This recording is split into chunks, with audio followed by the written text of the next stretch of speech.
अस्सलामुअलैकुम नाज़रीन, JN news HD के साथ मैं हूं नाइला भट्टी। नजर डालते हैं आज की अहम खबरों पर।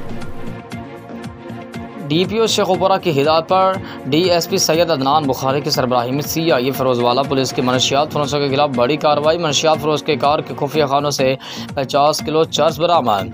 DPO शेखुपुरा की हिदायत पर इंचार्ज CIA फ़िरोज़वाला इंस्पेक्टर गुलाम बारी ने मुखबर के इत्तला पर अपनी टीम के हमरा काला शाकाकू इंटरचेंज के करीब नाकाबंदी के दौरान एक मशकूक कार को रोका। जब कार की तलाशी ली गई तो दौरान तलाशी कार के खुफिया खानों से बड़ी मिकदार में मनशियात के पैकेट बरामद हुए।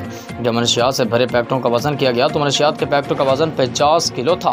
मनशियात फरोश इलाका गैर से मनशियात लाकर शेखुपुरा के अलावा पंजाब के मुख्तलिफ ज़िला में मनशियात सप्लाई करते थे, जो खुद शेखुपुरा पुलिस के लिए चैलेंज बन चुका था, जिसको आज CIA फ़िरोज़वाला इंस्पेक्टर गुलाम बार ने मनशियात सप्लाई करते हुए रंगे हाथों गिरफ्तार कर लिया। इस ऐसा इकदाम पर DPO शेखुपुरा की तरफ से CIA फ़िरोज़वाला की पूरी टीम को शाबाश दी गई। DPO शेखुपुरा का कहना था कि इस तरह मनशियात फरोशों के खिलाफ क्रैकडाउन जारी रखा जाए और मनशियात फरोशों के खिलाफ थाना फ़िरोज़वाला में मुकदमा दर्ज, मज़ीद तफ्तीश जारी है।